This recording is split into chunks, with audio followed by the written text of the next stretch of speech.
नमस्कार दोस्तों, मैं पूजा मगर एक बार आपका फिर स्वागत करती हूँ पायस आयुर्वेदा में। साथ ही मैम का भी मैं स्वागत करती हूँ।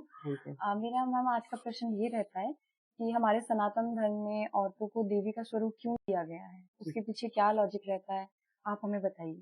मैं हमेशा कहती हूँ, मैं उन लोगों के ज्ञान के और उस पे नतमस्तक होती हूँ जिन लोगों ने पुराने वेद वगैरह लिखे हैं, जिन्होंने औरत की इम्पोर्टेंस को इतना समझा कि मैं बोलूंगी कि बाद में आके कुछ टाइम बीतने के बाद लोगों को ये भ्रम हो गया कि इनको हम लोग ज्यादा इम्पोर्टेंस देते हैं, तो फिर बहुत सारी कुरीतियां भी शुरू हुई, हम उनको बाद में लेते हैं। तो पहले तो ये समझना है कि हमें हमारे सनातन में लेडीज को बिल्कुल देवी स्वरूप माना गया है, क्योंकि आप देखेंगे एक औरत जब पैदा होती है तो वो पूरे कंप्लीट 23 पेयर्स क्रोमोसोम्स के साथ पैदा होती है, जबकि एक जब मेल पैदा होता है तो उसमें एक्स वाई क्रोमोसोम होते हैं। वो जो वाई है, that is not the Y, that is the absence of one chromosome. जो एक्स में होता है और एक्स का वो क्रोमोसोम नहीं होता है तो वाई उसको बोल देते हैं, that is absence of one chromosome in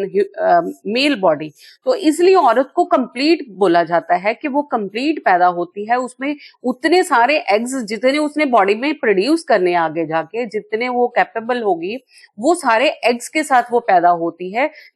main में क्या होता है, उनको डे टू डे जैसे भी उनकी वो प्यूबर्टी स्टार्ट होती है, उसके बाद उनमें स्पर्म पैदा होना शुरू हो जाते हैं। तो लेडी हर चीज को लेके पैदा हुई है, आदमियों को उनको डे टू डे लाइफ में वो पैदा करने होते हैं स्पर्म से। तो इसलिए लेडी की इंपॉर्टेंस ज्यादा दी गई है, क्योंकि वो कंप्लीट है। आदमी में एक एब्सेंस है, इसीलिए आप देखेंगे कि आदमी हमेशा औरत के ऊपर डिपेंडेंट रहता है, किसी भी तरीके से, माँ के ऊपर, बहन के ऊपर, उसके बाद वाइफ या लवर है या गर्लफ्रेंड है, किसी भी तरीके से। और तो और कि आदमी पैसे के लिए लक्ष्मी देवी के ऊपर डिपेंडेंट है, और पढ़ाई के लिए सरस्वती माता के ऊपर, और इस तरह से उनकी सारी हमेशा। और जब आप लड़ाई भी करते हैं तो आप देखेंगे माँ काली की उपासना करते हैं।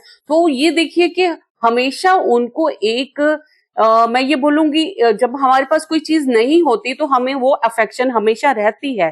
सो that is why they are always, कि हमेशा वो उनको अटैचमेंट्स चाहिए होती हैं लाइफ में। आदमी कभी भी अकेला नहीं रह सकता, औरत हम अकेले भी रह सकती है। सो ये इतनी इम्पोर्टेंस मैं बोलूंगी हमारे ऋषि मुनियों को, उनको ज्ञान था इस चीज का।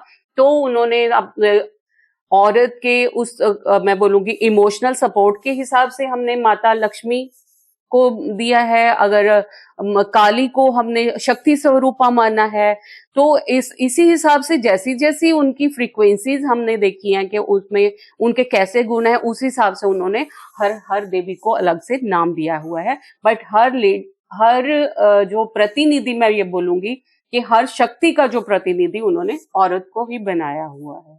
सो दैट इज। और यहाँ पे अगर हम लोग बात करते हैं कि ब्रह्मा विष्णु और महेश, तो वही बात आ जाती है जो क्रिएटर है, जिन्होंने देना है। जो हम बात करते थे कि आदमी जो है वो देता है और औरत लेके उसको मैनिफेस्ट करती है। सो यहाँ पे भी यही होता है कि जो देव हैं, जो हम लोग बोलते हैं ना, जो जितने भी देव हैं, उनको प्रदाता बोला जाता है। औरत को ग्रह, मतलब जिसने ग्रह करना है, लेना है जिसने।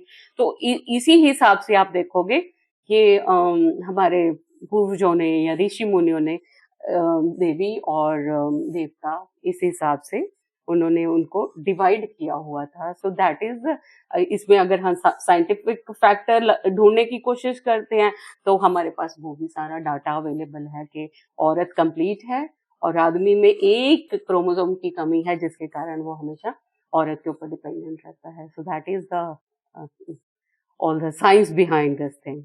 Thank you so much ma'am, important information देने के लिए थैंक यू सो मच। साथ ही अगर आप और भी बातों को जानना चाहते हैं, आप हमारे पायस आयुर्वेदा को फॉलो कीजिए। साथ ही मैम का नंबर नीचे डिस्क्रिप्शन में दिया गया है, आप उस पर कॉल कर सकते हैं और मैम से बात कर सकते हैं। Thank you so much. Thank you.